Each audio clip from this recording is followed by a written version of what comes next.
The compact crossover market is extremely crowded and competitive in America. Mazda's brought out the all-new CX-5 to compete. So, do they succeed in bringing some zoom to this ultra-competitive marketplace? Let's find out. I think the first thing you notice with this all-new car is that the smiley Japanese anime grille is gone. It's a smart, dignified look that kind of echoes their emblem. Pretty cool. There's a lot of contours and character lines throughout the body. I think it looks nice. It's got a modern, rugged stance, and I think that works well for the CX-5's image. The interior is simple and straightforward Mazda, this one in basic black. The seats actually look pretty sporty. They've also got a bit of red stitching for style, and they're power operated. This one has the optional heated seats too. The red stitching is carried over to the sides, and there's also other accents along the dash. Center console here acts as an armrest, and it's also pretty deep storage too. You get a jump drive for your USB and also a charger there. Moving forward, there's a real handbrake and also two cup holders. Transmission, which does have a manual shift mode. There's another charger just behind there, and dual zone climate control right here. Excellent.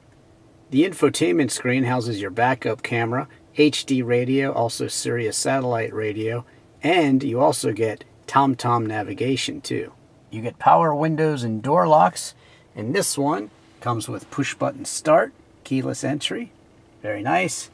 Moving over to the steering wheel, cruise control there, that familiar Mazda logo there, and Bluetooth controls, and also an information screen, which you read up here on the right.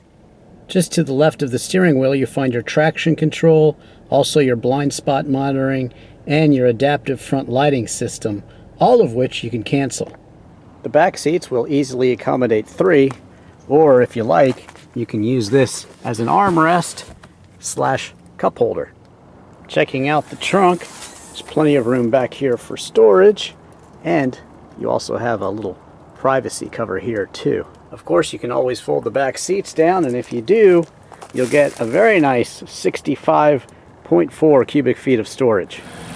The CX-5 is powered by a Skyactiv inline 4-cylinder engine, which produces 155 horsepower and 150 pound-feet of torque. That's good enough for a 0 to 60 time of 8.9 seconds onto a top speed of 116 miles per hour. Fuel economy is rated at 25 miles per gallon in the city and 30 miles per gallon on the highway. You can expect 28 miles per gallon overall with the all-wheel drive CX-5. If you opt for front-wheel drive and a manual transmission, you'll get 33 miles per gallon on the highway and 26 miles per gallon in the city.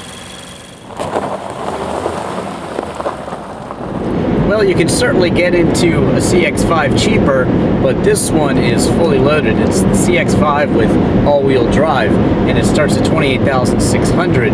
When you add the Grand Touring Tech package, which has fancy headlights, keyless entry, and push-button start, which is really cool, plus navigation, plus delivery, and all the bells and whistles there, you're out the door at just a tick over $31,000.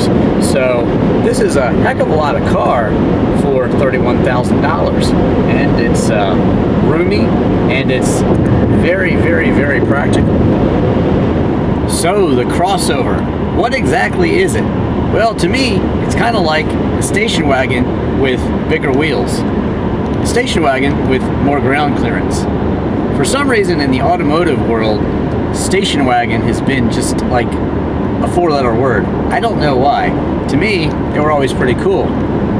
Throughout the 50s, 60s, 70s, even the 40s too, 80s also, they were like the family truckster, as seen in the movie Vacation.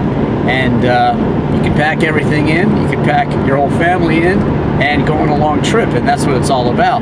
Today's station wagons are crossovers, and sometimes you want a compact one, like this CX-5, and they're very popular.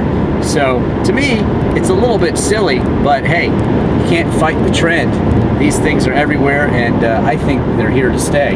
Farfignugan, zoom. What does it all mean? Well, it's really marketing terms to describe the driving experience. In Farfignugan's case, it's Volkswagen, and in this case, Mazda's case, it's Zoom Zoom. And it can all be thrown back to the Miata. The Miata is not the fastest car on the road, but it does handle exceptionally well, and that's been the case since its introduction in 1989 right up to the latest model. And of course you can look for my road tests elsewhere, but there's something about it. It's just not extremely overpowered at all. It probably could use a bit more power. The most modern one is actually very respectable with 0 to 60 time in the mid-6s, but it's not all about the numbers at all. In fact, it's not about the numbers. It's about what it feels like to drive it. It's about the fact that the handling is so extremely balanced. When you shift it, it feels great. The steering feedback feels great. And basically what Mazda promises is a bit of sports car in every one of their cars, a bit of Miata in every one of their cars, a bit of Zoom Zoom in every one of their cars. And does it relate over to the CX-5? Well, actually it does. I mean, this is a larger vehicle, and it's got high ground clearance, which means not too much of a low center of gravity, but they have done everything they can to make the car lighter, and lighter cars handle better. In fact, the Mazda 2 is one of the lightest cars, if not the lightest car in its class, and it's fun to drive. Just like Fiat 500. In fact, the Mazda 2 is probably more fun to drive than that. So Mazda knows what they're doing, and they've really incorporated that into all their cars, and it even shows here in the CX-5. There's an added bit of safety for nighttime driving. You hear that little beep? Well, that's because I put my left turn signal on, and there's a car in my blind spot there. See that light? Tells me there's a car in my blind spot. Nice. Blind spot warning, both audible and visual. So good stuff. Red on the steering wheel. I like the look of the gauges there, and also the infotainment screen, and heating and ventilation system as well.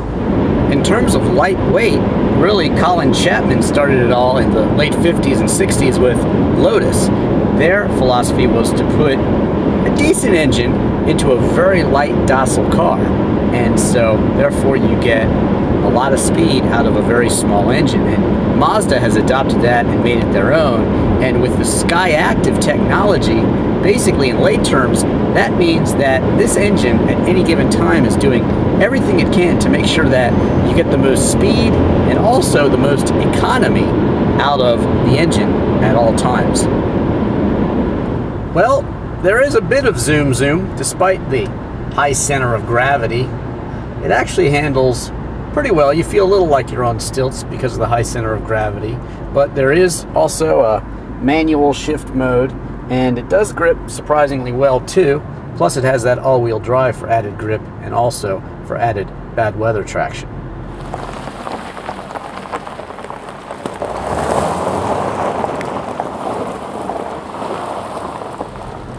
Rainy, drizzly day out here, and the CX-5's all-wheel drive system is really not even pressed by it at all. No concern. And even under hard acceleration, I didn't experience any wheel slip whatsoever. So I gotta think that in the snow, in the tough stuff, with the CX-5's ground clearance, it's gonna be pretty darn good. So the CX-5 has some pretty stiff competition from the likes of the Toyota RAV4, which is going to be all new pretty soon, and the Honda CR-V. So what sets the CX-5 apart? Well, I think it's something that's sort of intangible. It is that zoom zoom thing, and yes, the CX-5 does have it. It's a little different with the all-wheel drive. It's tough to get this car loose, but it is fun to drive nonetheless. And it's also practical, economical, luxurious, and therefore a total package. I'm Drivin' Ivan Katz.